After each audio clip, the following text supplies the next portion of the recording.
Halo, selamat siang dan selamat sore. Salam budi luhur. Kita ketemu lagi dalam mata kuliah proses bisnis dan pemodelan sistem informasi. Hari ini, pertemuan 11, kita akan membahas tentang sequence diagram. Dengan tujuan mahasiswa mampu memahami dan membangun sistem sequence diagram. Setelah kemarin kita belajar tentang kelas diagram serta rancangan layar, maka hari ini kita akan mulai masuk belajar tentang sequence diagram. Sequence diagram adalah visual coding atau perancangan form atau layar yang terdiri dari interaksi objek, di mana dia tersusun dalam suatu urutan waktu atau kejadian. Diagram ini secara khusus berasosiasi dengan use case diagram. Oleh karena itu, kalian harus sudah membuat use case diagram dulu dan rancangan layar, baru bisa membuat sequence diagram. Karena sequence diagram ini memperlihatkan tahap demi tahap apa yang seharusnya terjadi untuk menghasilkan sesuatu di dalam use case.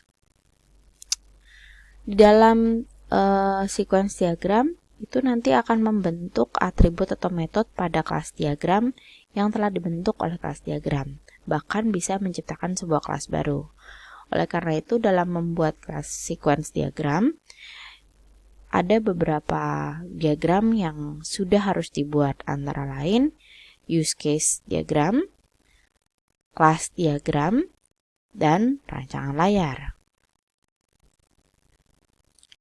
Sehingga di dalam sequence diagram bisa memodelkan aliran logika secara sistem yang dalam visual kita bisa mengurutkan apa-apa saja yang terjadi pada program dengan melihat sequence diagram. Saya ulangi, untuk membuat sequence diagram ada beberapa diagram yang harus dibuat terlebih dahulu sehingga dapat memodelkan logika pada sistem dengan cara visual. Yaitu yang pertama adalah use case diagram, sudah harus dibuat terlebih dahulu, kedua kelas diagram, dan yang ketiga rancangan layar. Semuanya sudah kita pelajari di beberapa pertemuan kemarin. Sequence diagram tujuannya adalah untuk analisa dan desain sistem. Dia memfokuskan pada identifikasi metode di dalam sebuah sistem. Kalau kita ngomongin metode, maka kita akan ngomongin kelas diagram. Ya. Sementara kelas diagram itu nanti akan berinteraksi atau menjadi sebuah database pada program.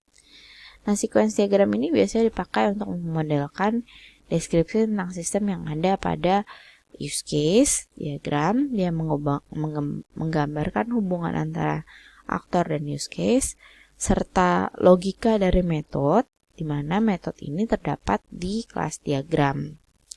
Kelas diagram yang dengan metode ataupun kelas diagram tanpa metode. Ada beberapa komponen pada sequence diagram, yaitu yang pertama aktor. Lambang aktor ini sama dengan lambang aktor yang terjadi pada use case diagram, ya, menggambarkan seseorang atau sesuatu seperti user atau perangkat atau sistem yang berinteraksi dengan sistem atau program nantinya yang akan dibuat oleh programmer. Kemudian lambang seperti ini disebut dengan boundary. Dia menggambarkan interaksi dari satu atau lebih aktor dengan sistem. Dia memodelkan bagian dari sistem yang bergantung pada pihak lain dan merupakan pembatas antara sistem dengan dunia luar. Oleh karena itu disebut dengan boundary, karena dia merupakan pembatas antara sistem dengan dunia luar. Maksudnya pembatas apa ya, Bu? Pembatas itu antara si aktor dengan si sistem. Nah, biasanya si boundary ini digambarkan sebagai form atau layar pada program aplikasi. Gitu. Jadi pembatasnya adalah si form atau layar biasanya pada sequence diagram. Jadi setelah aktor biasanya dia ada boundary berupa form atau layar pada aplikasi. Kemudian lambang seperti ini, lingkaran dengan tanda panah di tengah atas, itu dinamakan kontrol. Dia menggambarkan perilaku sistem atau mengkoordinasikan sebuah perilaku yang mengontrol alur kerja sebuah sistem. Kemudian lambang seperti ini dengan lingkaran dengan garis di bawahnya itu dinamakan entity. Kita sudah mengenal entity pada saat kalian belajar entity relationship diagram atau ERD dan juga pada kelas diagram. Ya, pada kelas diagram kalian mengenal entity atau kelas. Nah, sehingga biasanya entity ini menggambarkan informasi yang harus disimpan oleh sistem, struktur data dari sebuah sistem. Biasanya entity ini digambarkan sebagai tabel pada database sesuai dengan kelas pada kelas diagram. Seperti yang kita sudah pelajari, bahwa kelas diagram itu masing-masing kelasnya nanti akan menjadi tabel pada database program. Sehingga nanti entity pada sequence diagram ini dia akan relate dengan kelas pada kelas diagram yang akan menjadi tabel pada database. Nah, komponen sequence diagram lainnya yaitu ada object message dan message to self. Sebenarnya fungsinya sama, beda yaitu menggambarkan pesan atau hubungan antar objek yang menunjukkan urutan kejadian yang terjadi. Bedanya, kalau di object message urutan menggambarkan pesannya adalah dari satu objek menuju objek yang lain. Ya, jadi ada urutan kejadian dari objek yang satu berpindah informasinya kepada objek yang lain. Sedangkan message to self menggambarkan pesan atau hubungan objek sendiri yang kembali kepada objek itu sendiri. Nanti kita bisa lihat di dalam contohnya. Biasanya yang message to self ini adalah untuk menampilkan auto number, gitu ya.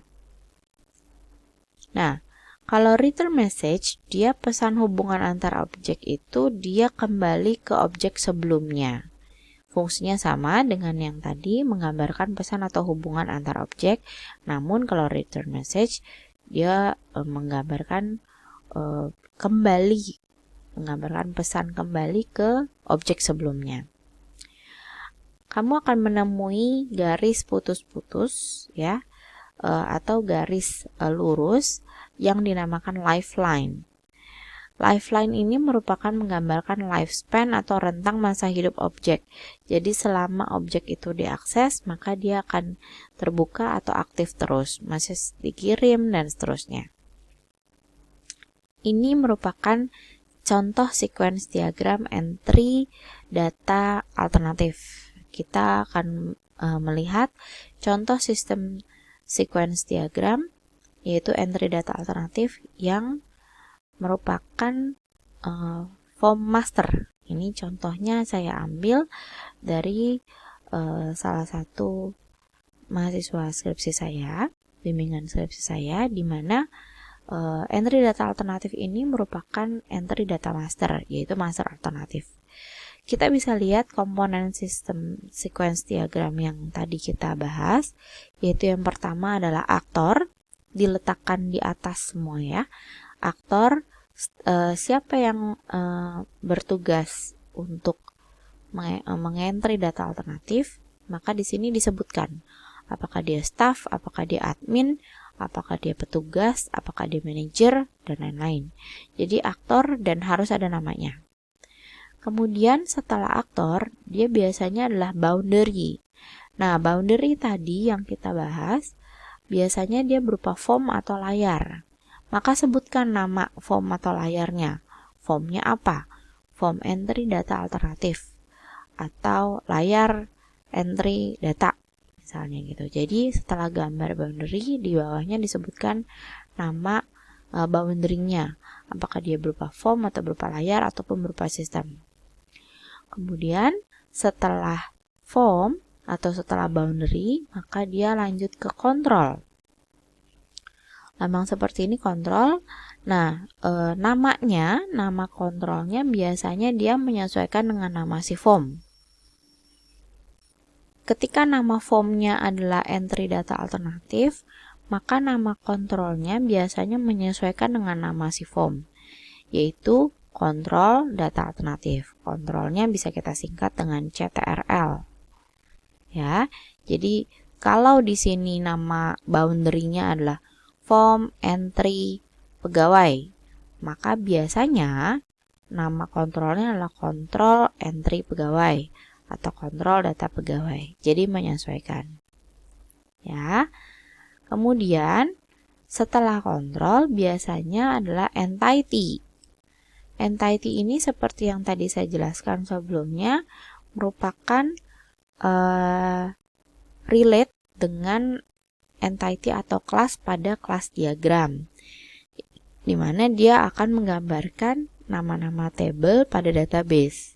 Ya, sehingga ini adalah nama entity atau nama kelas pada kelas diagram atau nama table pada database.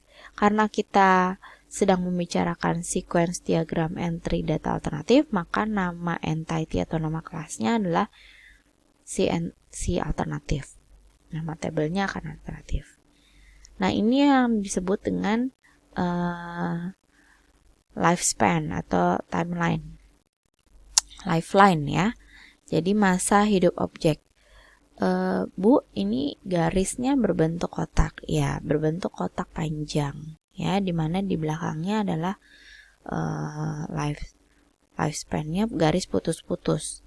Nah, bedanya apa antara garis putus-putus panjang dengan kotak persegi yang panjang kecil ini? Setiap aktor, boundary, kontrol, dan entity dia mempunyai lifespan sendiri. Ya, semua mempunyai garis putus-putus panjang sendiri. Kemudian kotak persegi yang panjang ini menandakan bahwa si aktor staff entry ini akan aktif selama kejadian dalam sistem sequence diagram ini berlangsung. Mari kita lihat kejadian urutan yang pertama, yaitu adalah open. Maka si staff mengopen atau membuka si form ini, si boundary ini.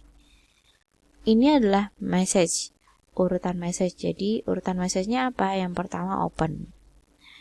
Nomor 1 open. Boleh dikasih nomor, boleh tidak. Ya, kalaupun tidak ada maka langsung open saja. Nah, dari aktor membuka si form atau boundary. Kemudian si boundary, si form, dia akan langsung mendapatkan si alternatif ini. Maka dia akan menampilkan data alternatif. Ini maksudnya untuk auto number si primary key kode alternatif. Sehingga dari boundary dia ke kontrol, baru ke entity atau table ya atau kelas. Urutannya tidak boleh sejajar, tapi harus turun sedikit. Ya, itu menandakan bahwa yang pertama terjadi adalah si aktor membuka atau mengopen si form, kemudian dari form lanjut ke kontrol, kemudian dari kontrol lanjut membuka table atau entity alternatif. Nah, dari sini maka setelah get data alternatif pada boundary atau form, dia akan message to self tampil data alternatif. Yang dimaksud dengan tampil data alternatif ini auto number untuk kode primary si alternatif ya. Sehingga penggambarannya seperti ini. Untuk pada saat membuka form pertama dan muncul auto number-nya. Kemudian setelah dia muncul data alternatifnya, maka yang kedua adalah dia menambah data alternatif dari si staff di entry data alternatifnya. Kemudian setelah itu dia input data alternatif ke kontrol. Berhenti sampai di sini karena belum diklik save atau simpan, sehingga tidak ada hubungannya dengan entity atau table pada database. Sedikit reminder bahwa alternatif ini adalah entity atau kelas pada database, sehingga kalau hanya terjadi pada form, maka tidak sampai reaksinya pada database. Yang sampai message object ke database hanya yang bersinggungan dengan table atau entity atau class pada database ya. Kalau dia hanya menginput berarti atau menambah berarti hanya sampai form dan control. Nah, ketika dia simpan, maka barulah si aktor mengklik tombol simpan. Dari form dia akses ke kontrol, maka dari kontrol baru dia akses ke table atau kelas ya. Baru dia klik simpan pada kelas. Begitu juga dengan ubah, begitu juga dengan hapus. Jadi segala sesuatu yang berhubungan dengan kelas atau entity pada database baru ada message kepada entity-nya. Bu, kenapa yang satu ini message ke alternatif pada database-nya? Iya, karena kalau dalam prinsip auto number dia akan mendapatkan nomor yang terakhir pada database. Jadi dia baca ke database, baru setelah itu dia akan memunculkan si auto number pada form. Jadi dia baca dulu database-nya, dia cari nomor kode primary key yang terakhir, baru ditambah 1, baru dia munculin ke form. Sehingga inilah sequence diagram pada entry data alternatif, di mana entry data alternatif ini merupakan master. Kita bisa lihat kalau master data hanya satu entity kelasnya. Ya. Nah, berikutnya adalah ini adalah transaksi, sequence diagram transaksi di mana entry surat pesanan pembelian. Maka kita bisa lihat entity-nya yang terlibat tidak hanya satu. Kalau kita ngomongin transaksi, pasti entity-nya, kelasnya, atau table-nya lebih dari satu. Di sini ada supplier, ada barang, ada SPP, ada table pesan. Ini kalau digambarkan pada kelas diagram, ya, supplier relate dengan SPP, SPP relate dengan barang, barang relate dengan pesan, di mana pesan ini adalah nanti table yang terjadi dari many to many. Ya, ini adalah contoh sequence diagram untuk sebuah entry SPP atau surat pesanan pembelian. Jadi ini transaksi. Tadi seperti yang saya bilang, dimana kalau misalnya transaksi, biasanya database yang terlibat, table atau entity-nya lebih dari satu. Dimana di sini kita bisa lihat supplier, barang, SPP, dan pesan. Nah, kita bisa lihat aktornya adalah staf bagian pembelian ya, maaf ini typo. Kemudian boundary-nya adalah si form SPP, kontrolnya adalah kontrol SPP. Tadi saya bilang nama kontrol biasanya menyesuaikan dengan nama boundary-nya. Kalau di sini form SPP, maka kontrol SPP. Nah, kemudian si aktornya adalah membuka atau mengentry SPP ke form, kemudian dari form entry SPP, kemudian dia find kode SPL itu kode supplier untuk menampilkan auto number kode supplier. Jadi seperti ini. Entry SPP, find kode supplier, kemudian display supplier. Nah, untuk entity atau table yang terlibat apa saja, itu bisa dilihat di kelas diagram biasanya. Kalau pada saat di form entry SPP-nya itu yang pertama yang ditemukan oleh supplier, maka entity supplier diletakkan paling pertama dibandingkan entity lainnya. Sehingga di sini find kode supplier, display supplier. Nah, setelah itu urutannya apa? Setelah itu maka yang dilihat adalah pada saat di rancangan layar. Saat di rancangan layar, setelah entry SPP supplier, kemudian dia akan pilih barang. Pilih barang berarti dari kontrol SPP ke barang, maka entity barang yang berikutnya. Dia find kode barang. Nah, di sini ada KD-BRG, KD-SPL. Ini adalah nama-nama atribut yang ada pada kelas diagram. ya, yang ada pada kelas diagram. Kalau KDSPL berarti atribut pada kelas supplier, KDBRG adalah pada kelas barang. Kemudian setelah find barang, dia di display, kemudian di input jumlah input total, ya. Ini di bagian kontrol. Nah, setelah itu baru si staffnya adalah save SPP. Pada saat dia nge-save SPP-nya, dia klik tombol save SPP, maka dari aktor ke boundary, ke kontrol, baru ke database atau ke entity atau table, yaitu table SPP. Setelah itu detail barang pesanannya di save di pesan, save pesan, save pesan. Ini contoh untuk entry SPP. Berikutnya kita lihat apa saja message yang ada dalam sequence diagram tadi. Message digambarkan dengan garis berpanah terbuka yang menunjukkan arah message, misalkan dari entry yaitu dari kiri ke kanan, atau message yang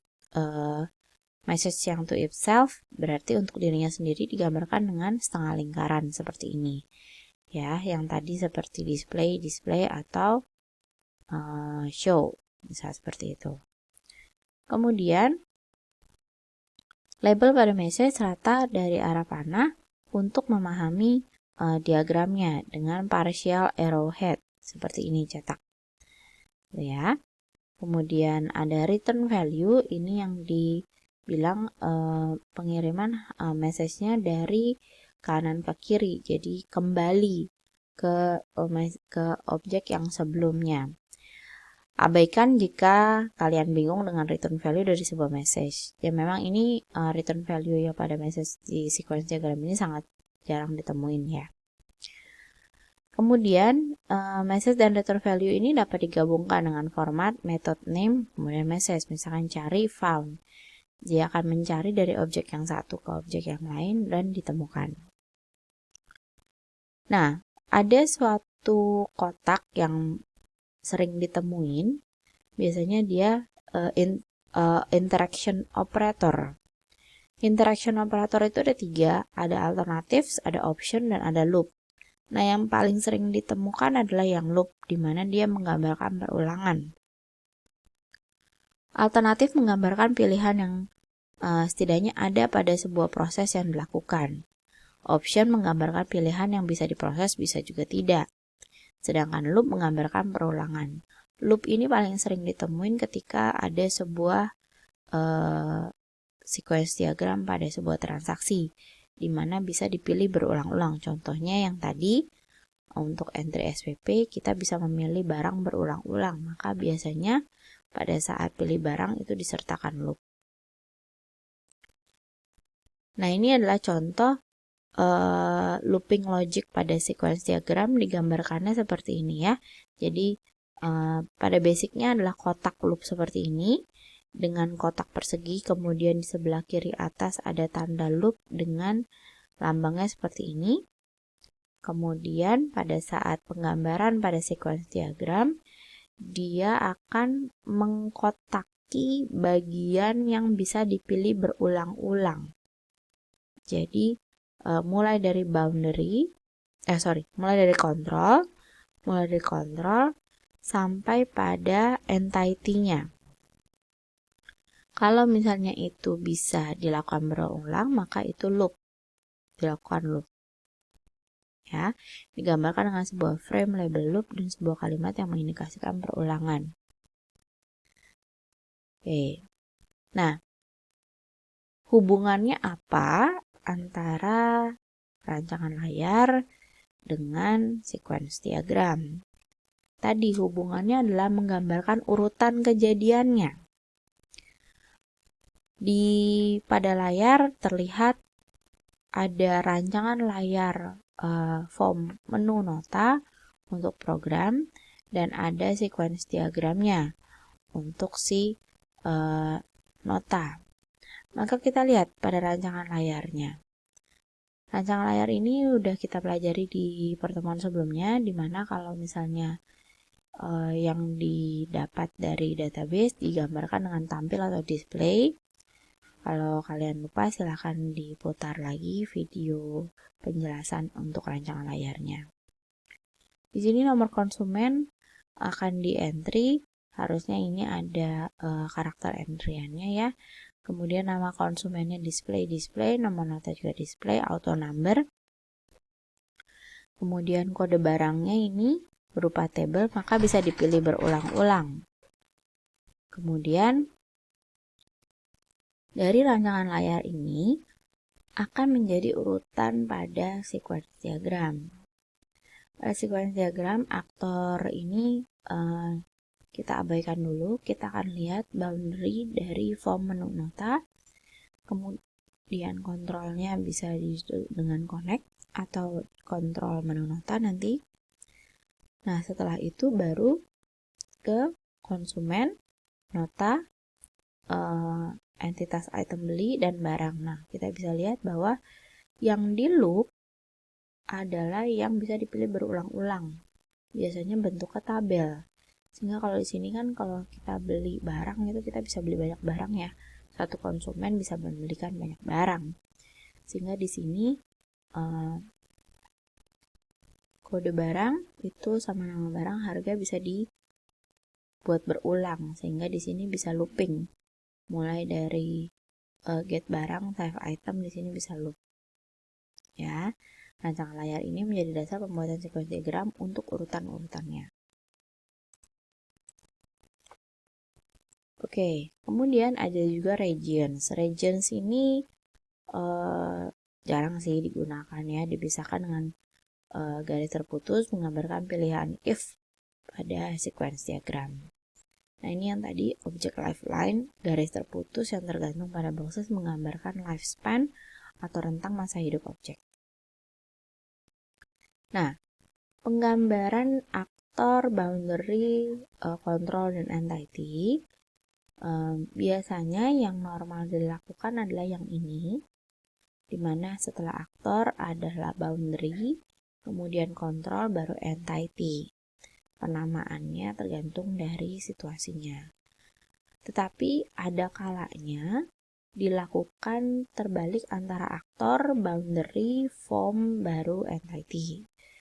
Sedangkan yang tidak boleh adalah di mana boundary-nya itu paling belakang, sedangkan dari aktor terus dia langsung ke entity ini sangat kurang tepat ya.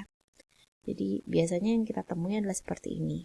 Dari aktor, boundary, control, baru entity atau table. Kita akan masuk kepada contoh-contoh sequence diagram dan hubungannya ke programming atau rancangan layar.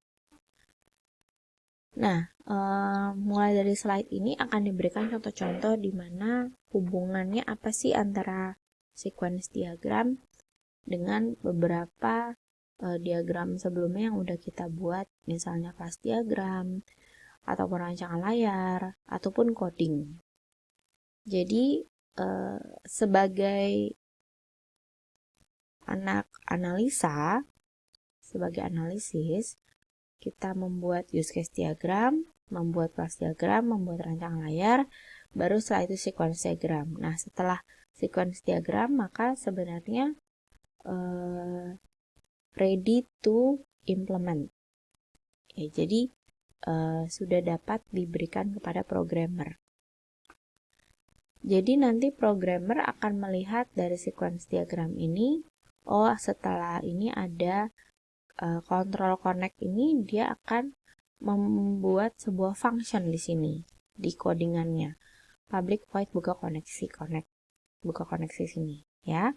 Nah, ini dia kelas connect, dia akan membuat si fungsi metode si buka koneksi.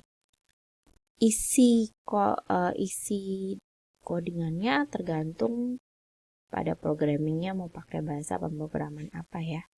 Kalau di sini contohnya Java programming. Nah, begitu juga dengan tutup koneksi, begitu juga dengan entry. Ya. Nah, di mana di sini tadi dijelaskan bahwa entity atau kelas yang ada pada sequence diagram ini akan menjadi codingan kelas atau database-nya si program. ya. Nah, kemudian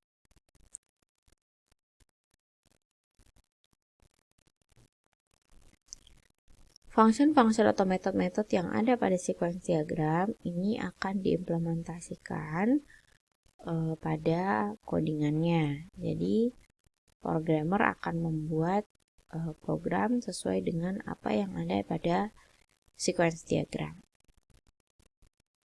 Nah, ini kalau diimplementasikan kepada Java ya, JCreator. Jadi di sini ada layar, ada apa.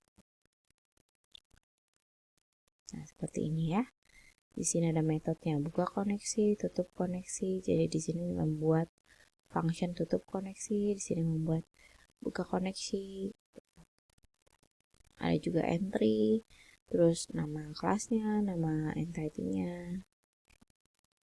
Ya, ini implementasi dengan bahasa pemrograman Java. Kalian bisa lihat di situ yang dikodingkan sesuai dengan yang digambarkan pada sequence diagram. Nah, koneksi antara implementasi dengan kelas diagram, antara metode ini, buka koneksi, tutup koneksi, maka dia akan menjadi metode pada kelas diagram yang kotak bawah. Ya, kemarin waktu itu saya jelaskan kalau misalkan bikin kelas diagram tanpa metode boleh karena belum tahu metodenya apa atau functionnya apa yang ada pada program sehingga dikosongin gitu. Tapi kotaknya tetap ada. Nah, kalau sudah ada atau sudah tahu metode atau kelasnya atau functionnya, maka dituliskan di bawah sini. Ya, kemudian dari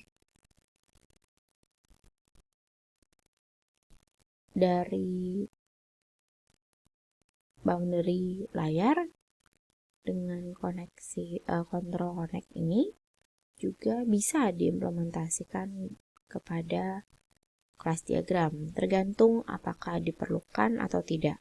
Seandainya misalnya diperlukan dibuat entity atau kelas pada kelas diagram, maka akan menjadi seperti ini. Ya, ini sebenarnya mau menunjukkan bahwa kalau misalnya si boundary atau kontrolnya diperlukan untuk dibuatkan kelas, maka akan menjadi seperti ini. Kalau tidak, maka cukup entity-nya saja. Di sini kita bisa lihat entity MHS. Di sini ada entity MHS, sedangkan ini adalah atributnya, ya. Dan ini adalah metode atau function yang dikenakan kepada si entity MHS tersebut. Kalau misalnya sequence diagramnya, formnya banyak, ini untuk menu pertama biasanya ya. Kalau untuk sebuah sistem yang besar, maka di situ ada master, transaksi, dan laporan. Maka semua master, transaksi, dan laporan ini di breakdown masing-masing formnya. Sehingga hanya ada aktor dan boundary form-formnya aja. Dan nama formnya disesuaikan dengan yang sini. Contoh di sini adalah master data pelanggan, maka di sini adalah menjadi form pelanggan. Laporan di sini adalah laporan jurnal penerimaan kas, misalnya ini akan menjadi form laporan penerimaan. Jadi menyesuaikan sebuah sistem yang besar, form-formnya apa saja, maka boundary-nya menyesuaikan.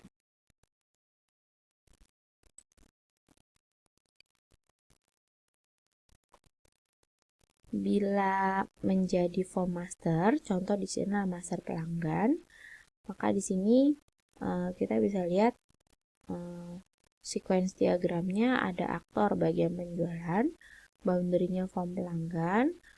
Ini kurang ya, harusnya ada kontrol, kemudian baru entity atau kelas table pelanggan. Nah, form pelanggan ini adalah yang ada di struktur ini form pelanggan ya, ini form entry data pelanggan.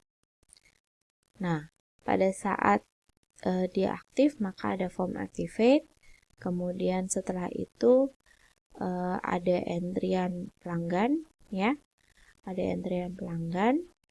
Ini artinya X, 5X itu berarti kode 5 digit untuk kode pelanggan.